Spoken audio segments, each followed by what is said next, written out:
You're watching South Asia Newsline, and here are the top stories we are tracking for you on Friday, the 31st of May. India brings 100 tons of gold back to domestic walls. Pakistan election was biggest robbery, claims ex-PM Imran Khan.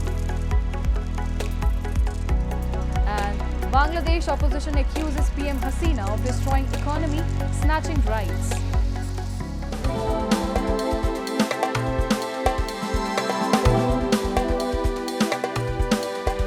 And now for all the details. In a major move, the Reserve Bank of India on Friday shifted over 100 tons of gold from the UK within the country. A similar quantity of the precious metal might be coming to the country in the coming months, local media reported, adding that the move was for logistical reasons and diversified storage. Sanjeev Sanyal, member of the Economic Advisory Council to the Prime Minister, taking to X, said that India will now hold most of its gold in its vaults. He further said that most countries keep their gold in the vaults of the Bank of England or some such location. Gold has been in demand for a considerable period, with its prices rallying to hit record highs now and then. Geopolitical conflict in West Asia that stretched for a long time, buying by several central banks including RBI, and physical demand have altogether pushed gold prices northwards. Post the government's approval, 20 tons of confiscated gold was sent abroad to raise foreign exchange, reportedly to the tune of $234 million. And India once again expressed its opposition to China-Pakistan economic corridor, reiterating that Beijing-led project goes against New Delhi's territorial integrity and sovereignty. Answering a query regarding the increased cooperation between Pakistan and China, India's Foreign Ministry spokesperson Randhirjaiswal said New Delhi has a very consistent position regarding the projects in Pakistan-occupied Jammu and Kashmir, and that the whole region is part of India and will continue to remain so. Our position on CPEC also is well known to you. We are not in favor of it, we are against it, he added. This comes after Pakistan Foreign Minister Ishaq Dar and his Chinese counterpart Wang Yi in a meeting vowed to further upgrade and expand the cooperation over CPEC. The initiative in Pakistan-occupied territory is a component of China's ambitious Belt and Road Initiative. India has multiple times opposed the project, which is often condemned to be part of Beijing's expansionistic ambitions. So on Pakistan occupied Kashmir, our position is, we are very consistent in our position. We want to tell you that the whole of Jammu and Kashmir and Ladakh, the Union territories, they are part of India, integral part of India. They were integral part of India, they are integral part of India, and they will remain integral part of India. Our position on CPC also is well known to you. We are not in favor of it. We are against it. For it goes against our territorial integrity and sovereignty. And Pakistan's former Prime Minister and PTI Supremo Imran Khan on Thursday said the February election was the biggest robbery of a public mandate, as the national election was stolen from his party. In first remarks to be heard in open court since he was jailed in August, Khan said his party is being victimized and added there have been gross human rights violations by authorities. Imran Khan's PTI-backed candidates won the maximum seats in general elections held in February, but fell short of a majority required to form a government. In a minority coalition, his arch-rival Shehbaz Sharif became Prime Minister after he joined hands with several other parties. However, Khan's PTI has claimed the election was rigged against them, an allegation denied by the Election Commission of Pakistan. Moving on. Days after Pakistan police arrested 11 militants involved in deadly suicide attack on Chinese engineers, Pakistani delegation met Taliban authorities and urged decisive action against the accused. The victims were working on a China-funded hydropower project as part of China-Pakistan economic corridor in northwestern Pakistan.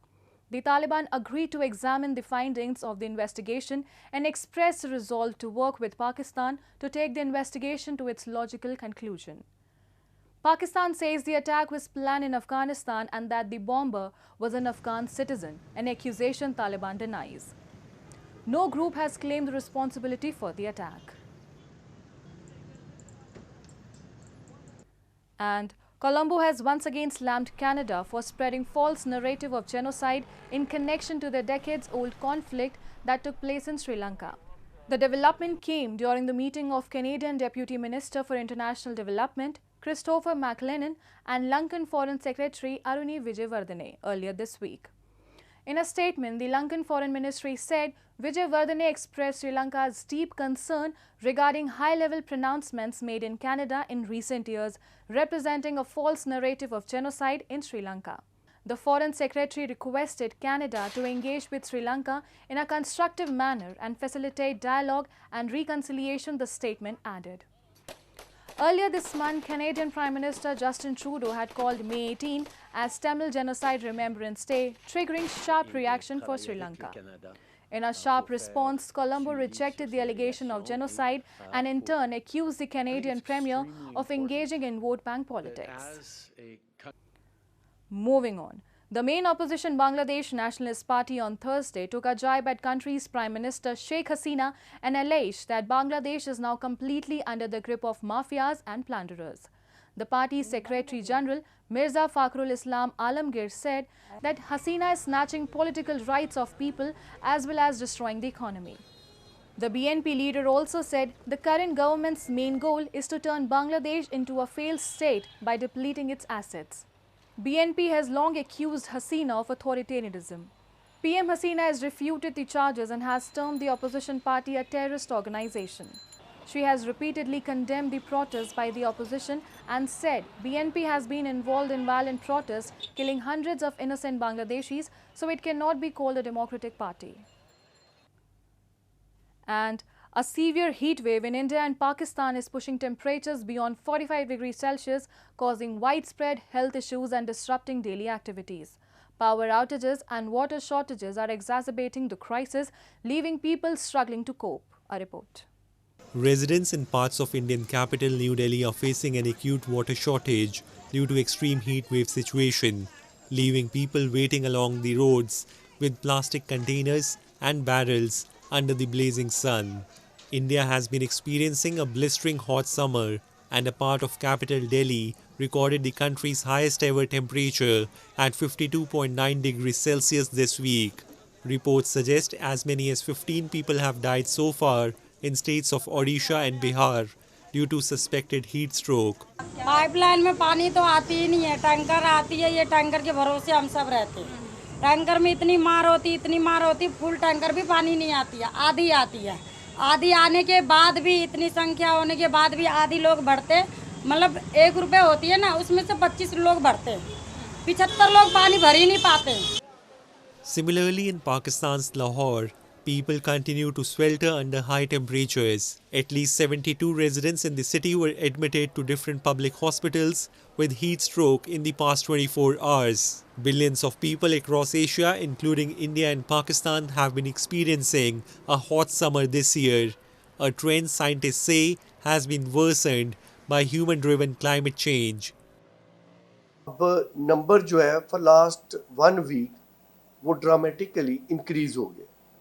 तो जो पहले एक आध patient था वो 15-20 patient से लेकर 30-40 patient daily आना शुरू हो गए हैं, जिनको कुछ को इब्तदाई अलामात होती हैं, जस्ट फीवर है, हेडेक है, और जो क्लासिकल हीट स्ट्रोक के पेशेंट हैं वो भी रिपोर्ट होना शुरू हो गए हैं। That's all in tonight's edition. We'll see you same time next week. Have a great